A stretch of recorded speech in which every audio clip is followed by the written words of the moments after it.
नमस्कार श्रोताओं, शाम के ठीक 7:20 हुए हैं और ये समय है आपके अपने कार्यक्रम स्पोर्ट्स स्कैन का। आज के स्पोर्ट्स स्कैन के इस एडिशन के साथ मैं हूं आपका होस्ट और दोस्त सिद्धार्थ सिंह। तमाम खेल खबरों पर विस्तार से चर्चा करने के लिए हमारे साथ स्टूडियो में मौजूद हैं खेल विशेषज्ञ प्रेम प्रकाश। प्रेम, स्पोर्ट्स स्कैन कार्यक्रम में आपका स्वागत है। धन्यवाद सिद्धार्थ। आपको स्पोर्ट्स स्कैन सुनने वाले हमारे सभी श्रोताओं को मेरा नमस्कार। सबसे पहले नजर अब तक की स्पोर्ट्स हेडलाइंस पर। विंबलडन टेनिस प्रतियोगिता के पुरुष सिंगल्स के क्वार्टर फाइनल में आज Rafael Nadal, Taylor Fritz, Cristian Garin और निक किर्जियोस अपना दमखम दिखाएंगे। महिला सिंगल्स के क्वार्टर फाइनल में आयला टोमियानोविच का सामना कजाकिस्तान की एलेना रिबाकिना से और रोमानिया की सिमोना हालेप का मुकाबला अमेरिका की अमांडा एनिसिमोव से चल रहा है। मिक्स डबल्स के सेमीफाइनल में आज मिर्जा और उनकी जोड़ीदार क्रोएशिया के मेटपेविक का सामना ब्रिटेन के नील स्कूपस्की और अमेरिका के डेसिरे क्रोकिस की जोड़ी से होगा। महिला हॉकी विश्व कप में भारत कल अपना अंतिम पूल मैच न्यूजीलैंड के साथ खेलेगा। महिला क्रिकेट में कल तीसरे एक दिवसीय अंतर्राष्ट्रीय क्रिकेट मैच में भारत का सामना श्रीलंका से और भारत वेस्टइंडीज के बीच 3 मैचों की एक दिवसीय श्रृंखला के लिए टीम की घोषणा। शिखर धवन टीम का नेतृत्व करेंगे।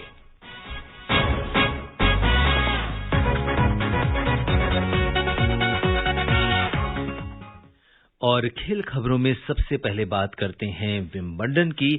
और विंबलडन टेनिस प्रतियोगिता के पुरुष सिंगल्स के क्वार्टर फाइनल में आज सभी टेनिस प्रेमियों की नजर दूसरी वरीयता प्राप्त स्पेन के राफेल नडाल पर लगी होंगी, जिनका सामना अमेरिका के टेलर फ्रिट्ज से होगा। नडाल को इस साल की शुरुआत में अगर पहले के मुकाबले की हम बात करें तो टेलर फ्रिट्ज ने इंडियन वेल्स के फाइनल में मात दी थी। अब नडाल विंबलडन के क्वार्टर फाइनल में फ्रिट्ज को हराकर बदला लेना चाहेंगे। हालांकि क्वार्टर फाइनल में जगह बनाने के बाद नडाल ने कहा कि 3 साल तक यहां नहीं खेलने के बाद क्वार्टर फाइनल में पहुंचना आश्चर्यजनक है। मुझे टेलर के खिलाफ बहुत कठिन मैच की उम्मीद है। उन्होंने इस साल अपना पहला मास्टर्स खिताब मेरे खिलाफ जीता था। ग्रैंड स्लैम का क्वार्टर फाइनल हमेशा बहुत कठिन होता है। और आज जिस तरह से मुकाबला है और प्रेम, हम सब की नजर इसके ऊपर होती है क्योंकि जब भी जोकोविच या नडाल अगर खेलते हैं तो उस समय उस मैच में सबकी नजरें इन दोनों के ऊपर होती हैं। तो आज नडाल खेलने वाले हैं अपना क्वार्टर फाइनल मुकाबला, किस तरीके से देखते हैं? हाँ, निश्चित रूप से जब आप कोई एक बड़ा टूर्नामेंट खेलते हैं और आप एक बहुत बड़े प्लेयर हैं जो साल 6 महीने नहीं बल्कि कई सालों तक लगातार नंबर 1 की रैंकिंग होल्ड करते हैं, और इसके साथ ही साथ अगर देखें तो वर्ल्ड वाइड टॉप जो टेनिस प्लेयर्स हैं उनमें अगर आप आज भी हैं जी, और तो आप ऐसा मुकाबला खेलते तो आप पर अपने आप ही एक बड़ा दबाव होता है। लेकिन सबसे खास बात यह है क्योंकि आपके पास अनुभव इतना है जी, आप मेंटली इतना परिपक्व हैं। आप इस साल की शुरुआत के दोनों जो ग्रैंड स्लैम है, चाहे हम ऑस्ट्रेलियन ओपन की बात करें चाहे फ्रेंच ओपन की बात करें, वो जीत चुके हैं। वो कॉन्फिडेंस आपके साथ में है। दूसरी तरफ निश्चित रूप से कई बार हमको विंबलडन में भी या इस तरीके के बड़े टूर्नामेंट्स में भी कई सारे उलटफेर देखने को मिल जाते हैं। टेलर फ्रिट्ज जिनके साथ इनको आज खेलना है, वो इनको इंडियन वेल्स में हरा चुके हैं जैसे आपने बताया। लेकिन दोनों में बहुत बड़ा अंतर है। जहां फ्रिट्ज जो है 24 साल के हैं, राफेल नडाल जो है 36 साल के हैं।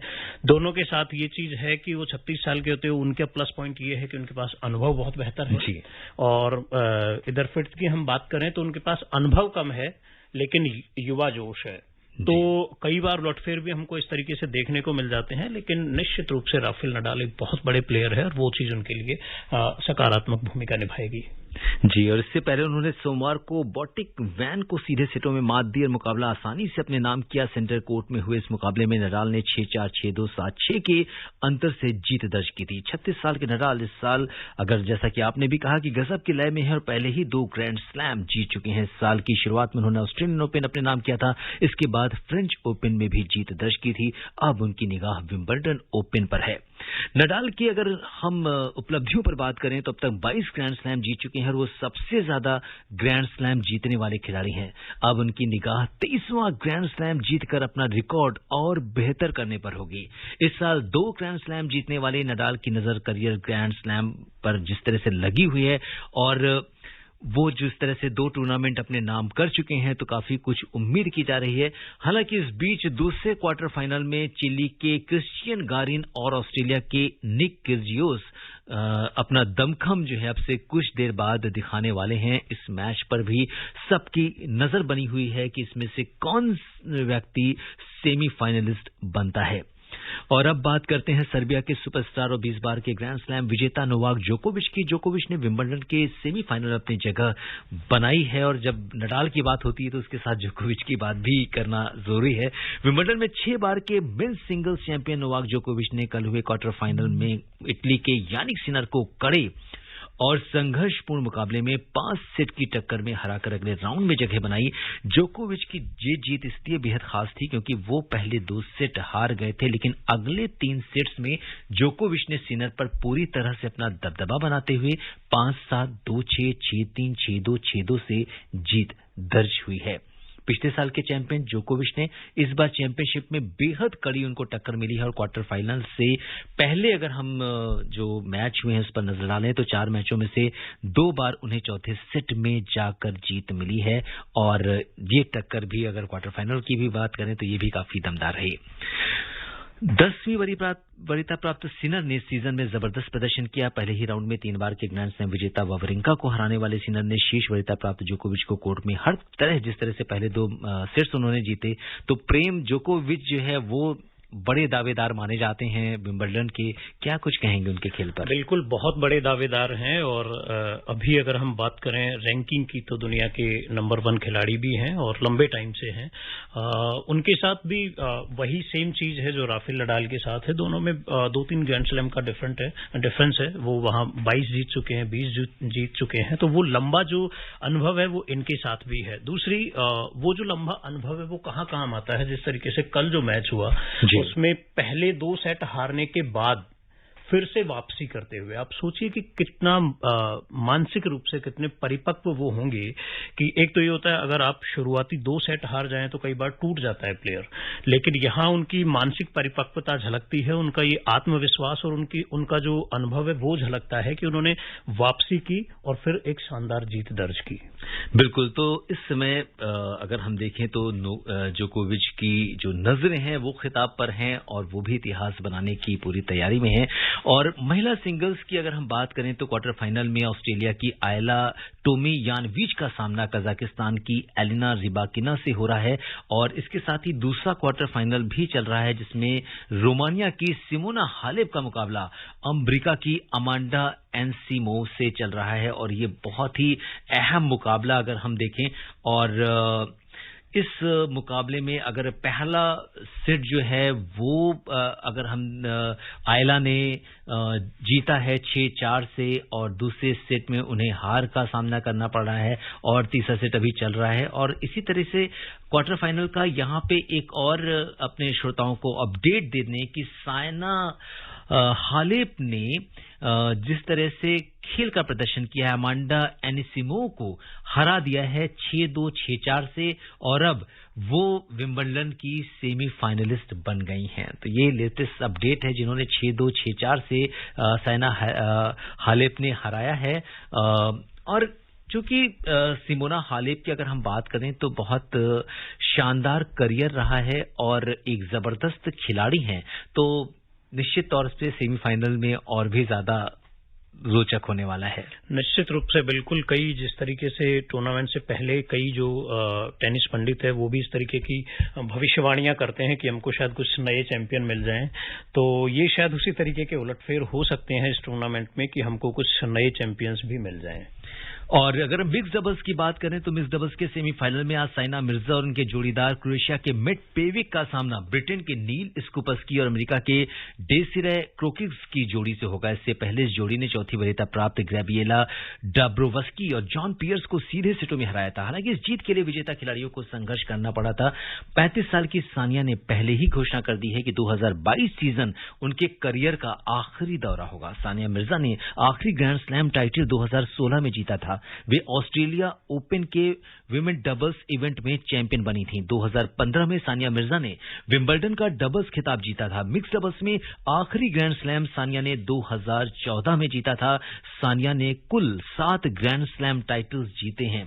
तो कहीं ना कहीं चूंकि इनका लास्ट ग्रैंड स्लैम है और इसके बाद वो कह रही हैं कि शायद इसके आगे ना खेलें, तो काफी सारी, और उस पर सिर्फ सेमीफाइनल तक का सफर उन्होंने तय किया है, तो उम्मीद करते हैं कि आज सेमीफाइनल जीतकर वो फाइनल में कदम रखेंगे। निश्चित रूप से हमारे देश की एक बहुत बड़ी टेनिस प्लेयर है और वो उभरते हुए टेनिस सितारों के लिए जो है एक प्रेरणा स्रोत भी है। बहुत लंबे टाइम से काफी उतार चढ़ाव रहा करियर का, शादी और उन सब के बाद से बहुत टेनिस उन्होंने खेला नहीं है। जैसा आपने बताया कि आखिरी जो है मिक्स डबल्स उन्होंने 2014 में जीता था, लेकिन अगर इन टोटल हम बात करें तो उन्होंने 7 जो है ग्रैंड स्लैम टाइटल जीते हैं। तो बहुत बड़ी प्लेयर भी है और अनाउंस कर चुकी है खुद कि ये उनका आखिरी सत्र होगा। तो हमारी शुभकामनाएं उनके साथ है और हम बिल्कुल सकारात्मकता के साथ ये एक्सपेक्ट करते हैं कि वो अपने करियर को जो विराम देने वाली है वो एक जीत के साथ दें। बिल्कुल। और इस बीच विंबलडन में ट्यूनीशिया की ओंस जेब्यूर लगातार अपने नाम कई उपलब्धियां करती नजर आ रही हैं। कल खेले गए क्वार्टर फाइनल मैच में जेब्यूर ने मैरी वोस्कोवा को मात देकर सेमीफाइनल में जगह बनाई। सेमीफाइनल में पहुंचने के साथ ही ट्यूनीशिया की ओंस जेब्यूर किसी ग्रैंड स्लैम टेनिस टूर्नामेंट के सेमीफाइनल में पहुंचने वाली अरब देशों की पहली महिला खिलाड़ी बन गई हैं। ओंस जेब्यूर ने पिछले साल भी विंबलडन में शानदार प्रदर्शन किया था, लेकिन क्वार्टर फाइनल में हार कर वो बाहर हो गई थी। वहीं इस सीजन में जेब्यूर ने एक कदम और आगे बढ़ाते हुए सेंटर कोर्ट पर मैरी वोस्कोवा को 3-6, 6-1 से हराकर सेमीफाइनल में जगह बनाने की उपलब्धि हासिल की है। तो जैसा कि उन्होंने अपनी जीत के बाद कहा कि ये काफी मायने रखता है, मैं लंबे समय से उम्मीद कर रही थी कि मैं यहां पर पहुंचूं, और इस तरह से सेमीफाइनल में जेब्यूर ने जगह बनाई, जहां जो उनका सामना होने वाला है वो पहली बार ग्रैंड स्लैम के सेमीफाइनल में जगह बनाने वाली जर्मनी की तातियाना मारिया से होगा। तो इस तरह से अगर आप देखें तो जैसा कि आपने कहा कि कई बार नए खिलाड़ियों की भी इसमें चर्चा होनी चाहिए और वो भी अच्छा प्रदर्शन कर रहे हैं। हाँ, एक छोटी सी बात मैं ये कहूंगा कि अगर अरब देशों से कोई महिला खिलाड़ी जो है इस तरीके के बड़े टूर्नामेंट में कोई जीत दर्ज करती है तो निश्चित रूप से ये एक बहुत अलग संदेश भी है और संकेत भी है, क्योंकि कई बार अरब देशों की हम बात करते हैं तो वहां हमको बहुत अलग एक इमेज महिलाओं की नजर आती है। तो ऐसे में अगर एक जेब्यूर की आपने बात की, ट्यूनीशिया से जो प्लेयर हैं, वो अगर इस तरीके के विंबलडन जैसे बड़े टूर्नामेंट में खेलती हैं तो निश्चित रूप से उन देशों के लिए भी और विश्व के लिए भी एक नया संकेत और संदेश है। जी बिल्कुल। और इसके बाद अब बात करते हैं अन्य खेलों की।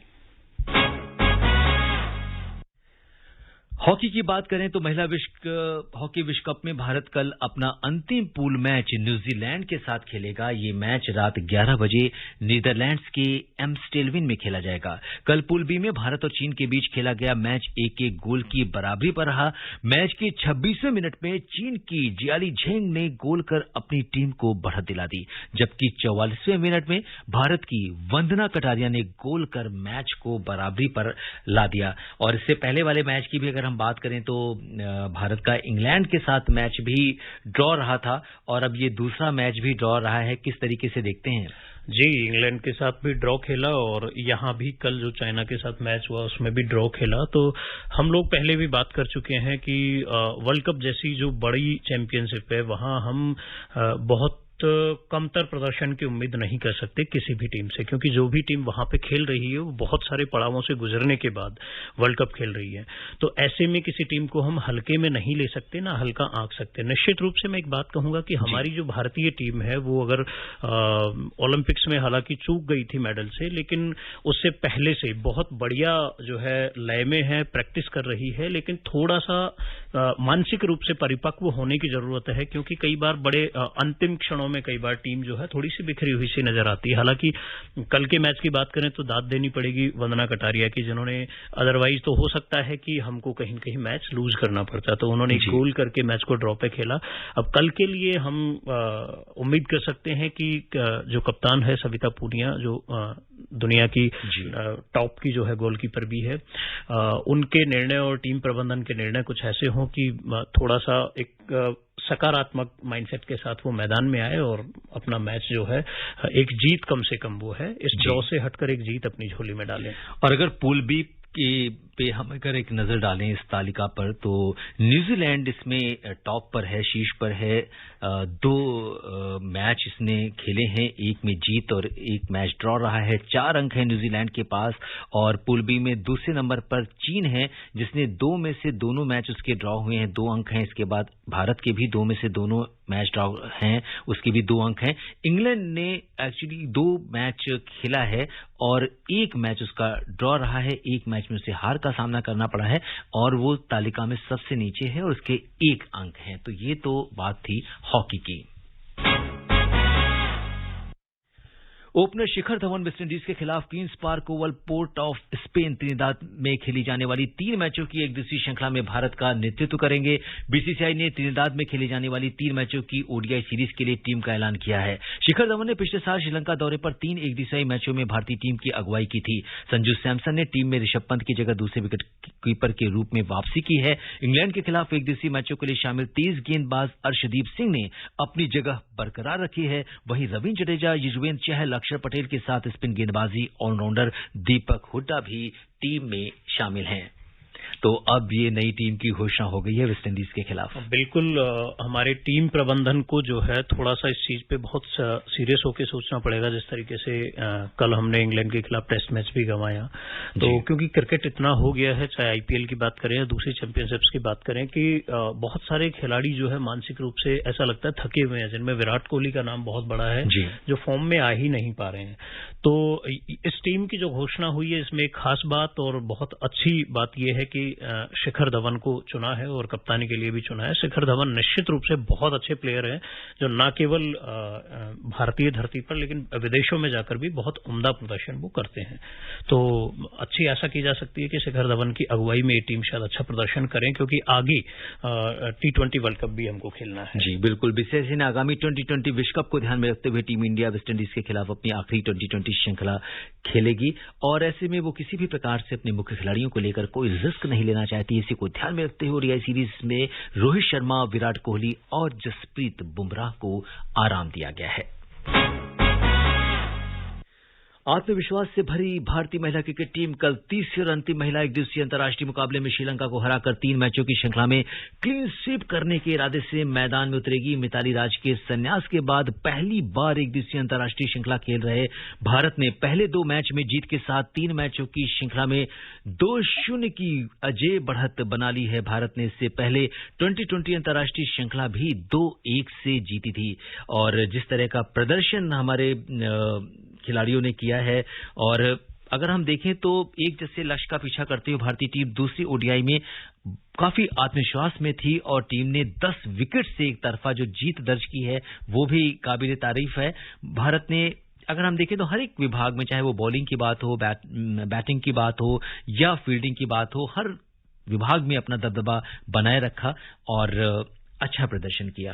निश्चित रूप से 2 मैच जीत चुकी है और जो दूसरा मैच खेला वो वाकई मतलब तारीफ काबिल हमारी जो एथलीट्स का प्रदर्शन रहा। 10 विकेट से उन्होंने जीत दर्ज की और जो है स्मृति मंधाना की हम बात करें, चाहे शेफाली वर्मा की बात करें, जिस तरीके से इन लोगों ने प्रदर्शन किया, या रेणुका सिंह की बात करें, जिस तरीके से उन्होंने 28 रन देकर 4 विकेट लिए 10 ओवर में, तो मुझे लगता है कि बेहतरीन प्रदर्शन कर रही है और इस अंतिम मैच में भी वो बेहतरीन प्रदर्शन करके क्लीन स्वीप करेगी। और श्रोताओं, अब समय अनुमति नहीं दे रहा कि हम कुछ और खेल खबरों पर चर्चा करें। प्रेम तमाम खेल खबरों पर विशेषज्ञ राय साझा करने के लिए आपका बहुत बहुत धन्यवाद और आभार। धन्यवाद सिद्धार्थ, शुभ रात्रि। श्रोताओं, इसी के साथ मुझे यानी सिद्धार्थ को भी दीजिए अनुमति। नमस्कार, शुभ रात्रि।